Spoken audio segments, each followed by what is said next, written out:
Hola, bienvenidos y bienvenidas una semana más a Rendimiento Evolutivo. En octubre empezamos el segundo máster de entrenamiento y me llegan muchos mensajes preguntándome si vuestro nivel será suficiente para hacerlo. Y yo siempre digo lo mismo, el curso está pensado para acceder si has escuchado el podcast de Rendimiento Evolutivo. Y es que la verdad que hemos dado tanta información en este podcast, en los últimos 250 episodios, que si lo vas siguiendo tienes un conocimiento muy avanzado de entrenamiento y fisiología. Así que partimos de este nivel para avanzar. Si te parece una locura lo que se puede aprender en el podcast de forma gratis, pues imagínate lo que puedes aprender en el máster. Bien, pues dicho eso, he querido hacer un pequeño episodio de recopilación de conceptos de los que hemos hablado, tipo clase número 0, ¿vale? Para tenerlos juntos y aclararlos todos y que sirva también de pequeña introduc'ción. Así que en el episodio de hoy voy a hablar de conceptos como el FTP, el MFTP, la potencia crítica, la W', la D', la FRC, umbrales, curva de potencia, TSS, CTL, IF, EF, o sea, bueno, que voy a explicar todos estos conceptos, todas estas siglas, para que las entendáis y que nunca más volváis a tener dudas sobre ellas. Así que comenzamos. Bueno, lo primero es hablar de la curva de mejores esfuerzos, ¿vale? La curva de mejores esfuerzos no es más que representar en dos ejes la potencia máxima que hemos sido capaz de mover en una duración determinada, ¿vale? En el periodo de tiempo que queramos medir. Por ejemplo, o sea, imaginaros, ¿vale? En un gráfico, pues si en un segundo has sido capaz de mover de máximo 1000 vatios, pues pones un punto donde se junten los 1000 vatios con un segundo. Luego, si en 2 segundos tienes 990 vatios, pues pones un punto en los 2 segundos y en los 990, ¿vale? Me seguís, ¿no? Bueno, pues vamos poniendo puntos y si uniésemos todos esos puntos, nos saldría pues una especie de línea, ¿vale? Pues esta línea que puede tener escaloncillos debido a los test específicos que hayamos hecho o a esfuerzos súper buenos de una única duración. O sea, imaginaros que he hecho un test de 20 minutos pero nunca he hecho uno de 18. Pues bueno, la potencia de 18 y la de 20 va a ser más o menos parecida. Entonces la curva se va quedando como una especie de curva con escalones, ¿vale? Bien, esto es muy sencillo cuando lo vemos en vídeo y cuando lo veáis no vais a tener dudas, pero que sepáis que se puede hacer tanto con la potencia como con la velocidad. Bien, pues vamos a lo segundo, que sería la curva de potencia o la curva de velocidad, ¿vale? También llamada curva de potencia-tiempo. Bueno, pues esta curva es una función matemática que trata de aproximarse lo más fielmente posible a la curva anterior de mejores esfuerzos, ¿vale? O sea, la curva de potencia es un modelo matemático que nos ayuda a que, aunque no haya hecho un test máximo de cada una de las posibles duraciones, puedas tener una aproximación a qué potencia habrías movido en ella basándose en tus récords de esfuerzos más cortos y más largos, ¿vale?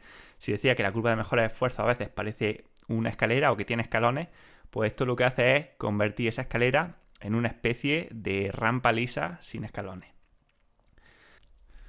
Bien, pues una cosa importante de esta curva de potencia es que se nutre solamente de tus mejores esfuerzos, ¿vale? Estos mejores esfuerzos son los que la modelan, ¿vale? Hay diferentes formas de modelar esta curva de potencia. Por ejemplo, hay algunos modelos, como el de 2 o 3 parámetros, que cogen, pues, por ejemplo, el de 2 parámetros, pues un punto entre 3 y 5 minutos y otro entre 10 y 20. Bueno, se puede configurar y se puede cambiar.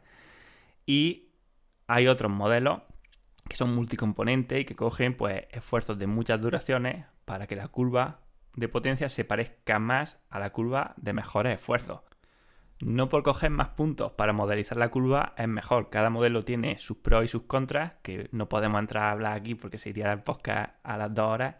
Pero bueno, también por último quiero que sepáis que la curva de potencia-tiempo también se puede hacer con la velocidad, llamándose curva de velocidad-tiempo, y que se llama curva porque si se pone el eje de ordenada, o sea, el eje de los vatios, en escala lineal, o sea, normal, ¿vale? 100, 200, 300, 400, tiene, o lo que aparece es una forma curvada como si fuese una hipérbole. 3. La potencia crítica. No es casualidad que te hablase de que la curva de potencia tiene una forma de hipérbole. Esta forma de hipérbole lo que quiere decir es que tiene una asíntota o dos. Y bueno, te habrás quedado igual o peor. La asíntota quiere decir que hay un valor de potencia al cual la curva se va aproximando cada vez más, pero que nunca llegaría, como por ejemplo la exención del IVA para los autónomos. Esto es difícil de explicar en podcast, pero como os digo, va a ser muy sencillo de entender cuando lo veáis en vídeo. Bien, pues la curva de potencia crítica equivale a la asíntota horizontal de la función que modela la curva de potencia, o sea, ese valor de vatios al cual teóricamente nos vamos acercando conforme va aumentando la duración del esfuerzo, pero que en teoría nunca llega, ¿vale? Así, la potencia crítica se relaciona con las ideas también de umbral anaeróbico o de estado estable y da lugar a la creencia de que por debajo de esa potencia crítica podemos mantener el ritmo durante un tiempo casi indefinido. Obviamente sabemos que en la realidad no existe esta hipérbole y ya expliqué que la modelización del rendimiento como una hipérbole es un error, pero es importante entender que para los modelos sí existe, para entender cómo y cuándo utilizar estos modelos y ajustar los sesgos que tienen. Bien, para terminar, a efectos prácticos una cosa que tenemos que entender es que para los modelos de potencia crítica, pues esta potencia crítica es la capacidad de trabajo más alta que se puede mantener sin usar el metabolismo anaeróbico, o sea, solamente con el metabolismo aeróbico. Y generalmente se suele aceptar que la potencia crítica se da a una intensidad equivalente al máximo estado estable del lactato, por lo que se usa para separar lo que sería la zona 3 o el dominio heavy, vigoroso, de la zona 4 o dominio severo, ¿vale? Que sería ya por encima de umbral. Cuarto, hablar de la W'. Bien, la asunción anterior de que la potencia crítica es la intensidad más alta a la que podemos trabajar a través del metabolismo aeróbico implica que para hacer más potencia, o sea, para trabajar por encima de esa potencia crítica, necesitamos producir la energía a través de fuentes anaeróbicas. Bien, pues lo que estima esta W' es simplemente la capacidad de esa batería, entre comillas, anaeróbica, o sea, cuánta capacidad de generar energía tenemos de forma anaeróbica. Y la capacidad depende de, por un lado, la potencia con la que se use esta batería y segundo, el tiempo durante el cual se use, ¿vale? Y bueno, en física ya sabéis que el producto de la potencia por el tiempo se llama trabajo. Y de ahí viene la W de work. Por ejemplo, si nuestra potencia crítica es de 300 vatios y en 5 minutos somos capaces de dar 350 vatios, por ejemplo, ¿vale? Pues lo que nos diría este modelo es que esos 50 vatios extra de energía que te has pasado de la potencia crítica los has generado a través del metabolismo anaeróbico. Así, para calcular la W' en este ejemplo, pues sería tan simple como esto. Son 50 vatios que no hemos pasado en cada segundo, ¿vale? Entonces sería 50 por 300 segundos, que tienen 5 minutos, equivale a 1500 julios, ¿vale? O lo que es lo mismo, 15 kilojulios, que es la forma en la que comúnmente se denomina la W'. Los modelos de W' trabajan bajo la premisa de que el trabajo anaeróbico del deportista es el mismo si se vacía la batería en un minuto que en 15 minutos. Aunque, como ya veremos, esto no es del todo cierto y hay formas más eficientes que otras de generar trabajo anaeróbico. Bueno, la W', cuando se calcula con la curva de velocidad, se llama D'. ¿Por qué? Pues ya sabéis, si multiplicamos la velocidad a la que nos pasamos de la velocidad crítica por el tiempo en el que nos pasamos, pues velocidad por tiempo es distancia, y de ahí la D. Por último, tenemos que conocer el concepto de FRC, que es el equivalente a la W' que usa el programa WKO5. Es como la diferencia entre el Excel de Microsoft y el Numbers de Apple, que bueno, más o menos lo mismo, pero con otro nombre. Quinto, FTP y MFTP. Bueno, esta diferencia es importante porque aquí sí que hay muchísimas dudas. Mirad, el MFTP es el FTP modelado, o es un equivalente a la potencia crítica que usa el WKO5, ¿vale? Lo que os decía de Numbers contra Excel. Es bastante similar en su funcionamiento, aunque se calcula con más de 3 parámetros. Esto, como he dicho antes, pues bueno, tiene sus pros y sus contras. El MFTP es por tanto un artefacto matemático que depende de la curva de potencia y que no se da a ninguna duración exacta. El MFTP puede coincidir con tu mejor esfuerzo de 30 minutos, de 40 minutos o de 1 hora, porque depende de dónde marca el modelo el umbral del deportista, no de la duración en que la mantenemos, ¿vale? Por el contrario, el FTP sin la M es una métrica de rendimiento, ¿vale? En su concepción, el FTP era simplemente la potencia más alta que un deportista puede mantener durante 1 hora, ¿vale? Tan simple y tan difícil, porque a la vez hacer un test de 1 hora pues lo hace impracticable a efectos reales. Por eso el FTP siempre se ha solido estimar a través de test más cortos, como el test de 20 minutos.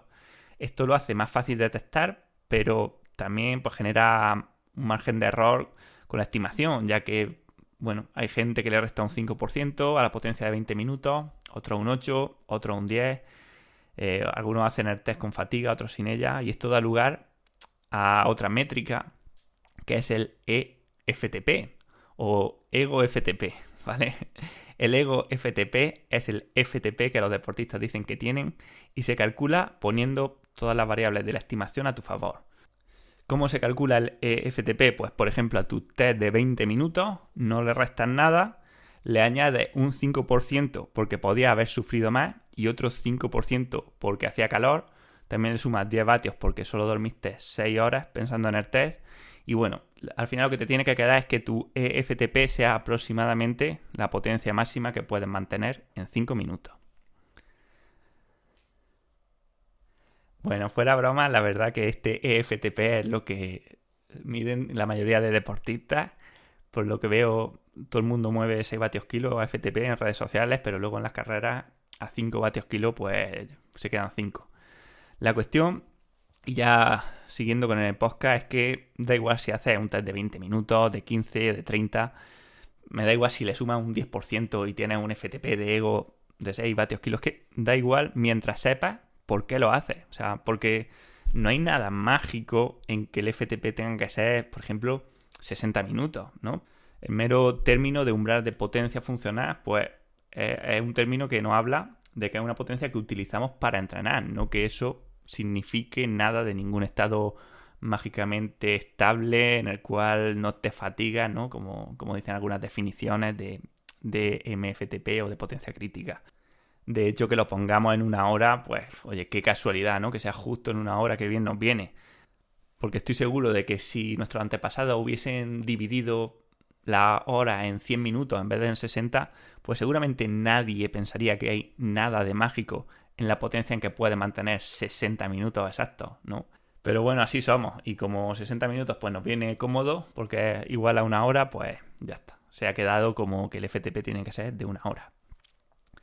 Bueno, pues entre el FTP y los modelos de potencia crítica o de MFTP hay también ventajas e inconvenientes. El FTP tiene menos variación que los modelos, lo que lo hace más claro para entrenar y evita problemas de ruido, o sea, de desviaciones. Pero la ventaja de los modelos es que te dan un valor de potencia crítica haciendo esfuerzos de otras duraciones, lo que no te obliga a hacer siempre los test. Bueno, cada deportista y cada entrenador, en función de su deporte y posibilidades, elegirá hacer uno, otro o ninguno de ellos y usar nuevos test, por ejemplo test submáximos más fáciles de aplicar en el día a día, como veremos en el curso. Vamos a hacer un descanso para que vayáis asimilando todo lo que he dicho y os voy a leer algunas de las reseñas que nos dejaron alumnos de la primera edición del máster. Por ejemplo, esta de Carlos Cardemil. Aproximadamente llevo 36 años entrenando a deportistas amateurs y profesionales de varios deportes, por lo cual he tomado un sinfín de cursos, diplomados, posgrados, etc. En esta ocasión tomé el curso de entrenamiento de resistencia y complejidad, un curso que sobrepasó mis expectativas, con extraordinarios docentes y por primera vez pude entender dudas de hace muchos años que me hicieron un clic en mi experiencia. Sobre todo, quiero agradecer a Manu su generosidad, dedicación, pasión, realizando lo que ama y, por sobre todo, su natural humildad. Saludos desde el extremo sur del mundo. Otra de las muchas reseñas del curso anterior nos la deja Pablo Turrión, que dice: la mejor formación sobre entrenamiento a la que he asistido y no han sido pocas, incluyendo la carrera universitaria y el máster. Por fin, un aprendizaje verdaderamente útil y que concuerda con lo que los deportistas y entrenadores experimentamos en el mundo real. Aquí no encontrarás recetas que en teoría sirven para todos y en la práctica no sirven para nadie. Manu sabe mucho y se esfuerza al máximo para que las clases sean de mayor calidad. Gracias.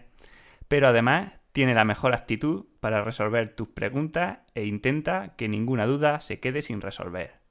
Manu también invita a que las sesiones sean participativas y la gente se sienta cómoda preguntando y aportando cada uno lo que sepa. Gracias, Manu.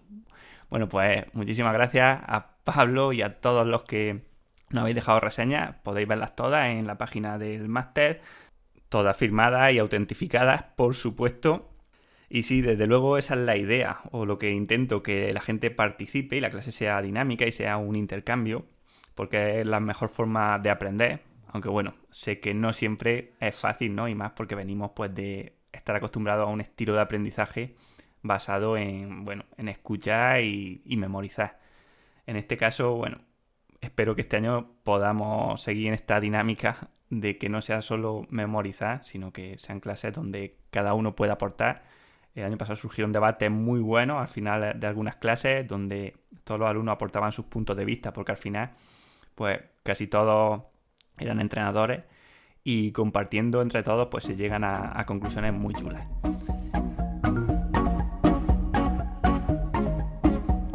Y así seguimos con el episodio. Vamos a hablar de los umbrales, aunque muy brevemente, porque de umbrales y de zonas de entrenamiento hablé bastante en un podcast del año pasado que me hizo Claudio Nieto, que se llama Fisiología y Vías Energéticas.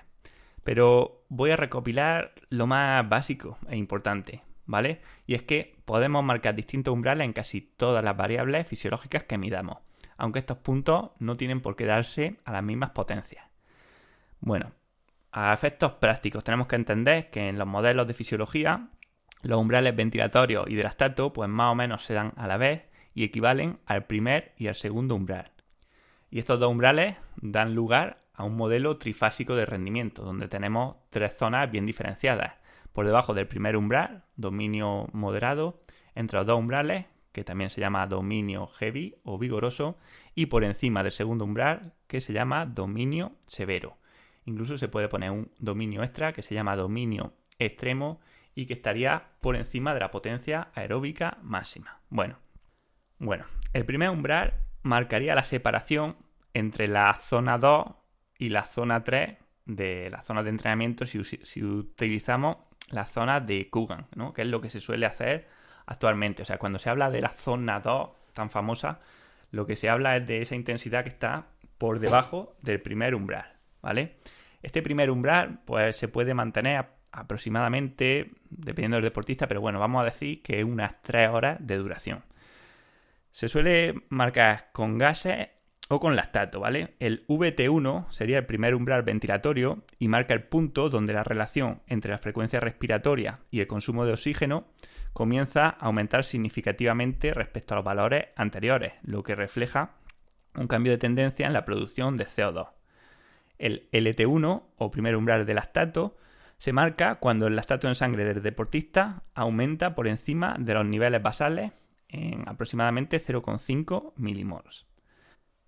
Y luego tenemos el segundo umbral, que es el que más diferencias tiene en función de la variable que midamos. Pero bueno, para los modelos pues suelen poner el segundo umbral a una misma intensidad, ya sea esta pues la potencia crítica o el FTP si lo medimos con potencia, ya sea el segundo umbral de lactato, el máximo estado estable de lactato o el segundo umbral ventilatorio. Bien, esto no es tan que así, ¿vale? Y de hecho lo explico solamente para luego desmontarlo en el curso. Pero, bueno, para que tengáis un poco de background, aunque ya os digo que no es realmente importante, pues tenéis que saber que el segundo umbral de lactato se marca cuando se produce un aumento abrupto de los niveles de lactato en sangre respecto a la tendencia de aumento lineal de las intensidades previas. A su vez, el segundo umbral ventilatorio, o VT2, se suele poner en el punto donde la relación entre la ventilación y la emisión de CO2 cambia de forma abrupta. ¿Sí? Bueno, vamos a intentar olvidarnos de esto, que la verdad que no es tan importante comparado con lo difícil que es, y vamos a hablar ya de otras métricas que conviene saber. Bueno, el IF. ¿Qué es el IF? Es el factor de intensidad, y es tan simple como dividir la potencia normalizada del entrenamiento o de una serie entre la potencia a FTP del deportista, ¿vale? También se puede sacar con la frecuencia cardíaca, dividiendo la frecuencia cardíaca media del intervalo entre la frecuencia cardíaca a umbral del deportista. Y este IF nos indica pues la zona promedio a la que se ha rodado. Por ejemplo, si el IF de una sesión de entrenamiento es 0,7, lo que quiere decir es que la potencia normalizada del entreno equivale a una intensidad de tu zona 2. Bueno, luego tenemos el EF, que el EF es llamado factor de eficiencia y simplemente divide la potencia normalizada entre el pulso medio para darnos un valor que suele estar entre 1 y 2. Aparte del EF tenemos lo que se llama desacople aeróbico, que es la diferencia entre el EF de la primera parte de la sesión y el EF de la segunda, y miden qué porcentaje ha cambiado. Lo normal es tener un desacople aeróbico positivo, que quiere decir que al final de la sesión necesitas más pulsaciones para ir a los mismos vatios o a la misma velocidad. Bien, TSS, los famosos TSS, son una forma de puntuar la dureza de diferentes entrenamientos entre sí. O sea, lo que trata es de homogeneizar lo que ocurre en diferentes entrenos para poder luego pues sumarlos, restarlos o compararlos entre sí, ¿vale? O sea, los TSS son como los revueltos de frutos secos, ¿vale? Cada fruto seco tiene un precio, un sabor, un peso diferente, ¿vale? Pero para poder venderlos juntos, pues lo que hacemos es buscar un atributo que los pueda agregar, ¿vale? Como contar los gramos que pesa el revuelto. El problema está en que, claro, hay algunos revueltos que son casi todo pipas y otros que llevan muchas nueces. Y si solo mides por una variable, ¿no? Por el peso, pues entonces te estás dejando casi todo lo importante fuera. En fin, no sé si se entiende bien. Si el símil de revuelto igual no te sirve, pues puedes ver el TSS como sería los contratos en base únicamente a las horas de trabajo, ¿vale? Pues claro, en vez de poner en el contrato todas y cada una de las tareas que alguien debe hacer, lo que se busca es categorizar todas estas tareas tan diferentes en una única variable común, que son las horas de trabajo. Aunque claro, pues sabéis que no todas las horas de trabajo pues cansan igual ni son igual de productivas, y menos si las usamos, como se hace, pues para comparar entre diferentes personas o diferentes profesiones. De hecho, pues pagar por horas de trabajo es uno de los peores incentivos que podría tener la productividad. Y lo mismo pasa si medimos el éxito de un entrenamiento en base a los TSS acumulados, que no es un buen incentivo. Bien, TSS se calcula multiplicando el tiempo de la sesión en horas por el IF de la sesión elevado al cuadrado y por 100, ¿vale? Esto pues da un valor que equivale a 100 puntos si se hace una hora a un IF de 1, ¿vale? O sea, un test de una hora que es 1 por 1, porque el IF va a ser 1, porque en una hora vas a hacer tu FTP. Si haces una hora a muerte, haces tu récord de una hora, pues 1 por 1 por 100, 100 puntos, ¿vale? Y fíjate, date cuenta que hacer el test de una hora son 100 puntos, pero 100 puntos también los puedes conseguir haciendo 2 horas al 71% de tu IF, que corresponde a hacer 2 horas en zona 2, ¿vale? Y este es uno de los problemas de sumar al peso pues cacahuetes y nueces de macadamia, que los mismos puntos se pueden conseguir de formas muy diferentes en cuanto al coste que te suponen. Bueno, en el curso también aprenderemos nuevas métricas que hagan esta función de TSS, pero solventando algunos de estos problemas, ¿no? Como el exceso de foco en el volumen respecto a la intensidad o la consideración lineal del tiempo. Bien. CTL. Bueno, pues CTL o carga crónica de entrenamiento no es más que el promedio de TSS de las últimas 7 semanas. ¿Vale? Se supone que es un promedio ponderado, donde los últimos días puntúan más que los antiguos, ¿no? O así debería ser, porque lo que importa para tu rendimiento, lo que has entrenado hace 2 semanas, pues es más que lo que entrenaste hace 6. Pero la verdad que nunca he leído que TrainingPeaks haya hecho pública esta ponderación, ni que hayan confirmado este supuesto, así que quizás es simplemente la medida de 42 días y ya está, o sea, sin complicaciones. Bueno, la idea del CTL es que es un indicador de las adaptaciones del deportista, ya que en la teoría de estos modelos de Bannister en los que se basan los CTL y que son originarios, o que son del siglo XX, de mediados del siglo XX, pues cuanto más entrenas, más mejoras. De hecho, fijaros que hay plataformas que al CTL lo llaman directamente fitness. O sea, qué mejor forma de engañar a la gente si ya en vez de llamarle carga crónica, le dices directamente que este es tu fitness, ¿no? O sea, cuanto más entrenas, más fitness tienes. Pues, claro. A ver, en gente aficionada, pues pasa, ¿no? Porque no podemos negar que quien entrena poco, pues cuando se pone a entrenar mucho, mejora, ¿no? O sea, el tema está que en deportistas ya serios, ya expertos, que pasan mucho tiempo del año entrenando pues cerca de su límite o entrenando por lo que pueden soportar, la relación entre CTL y rendimiento se diluye, o sea, no existe, o a veces es incluso inversa, ¿no? Que cuanto más se acumula CTL, menos se rinde. Entonces, claro, sirve para la gente amateur, aficionada, pues sí, claro, oye, mira, estás entrenando más, estás mejorando, pero no nos sirve para la mayoría de deportistas que ya se lo toman en serio y que son los que tienen entrenador, ¿vale? Y esto es importante entenderlo porque luego podremos analizar relaciones entre TSS o otras métricas que hagan lo mismo y mejor y el rendimiento real, visto con test o competiciones, para poder tomar mejores decisiones en el entrenamiento. Bueno, brevemente hablar del ramp rate, que es el ratio al que aumenta o disminuye el CTL y nos dice cómo de rápido están aumentando las cargas de entrenamiento medidas en TSS en este caso. Bien, ATL. Pues el ATL es como el CTL, pero solo de los últimos 7 días.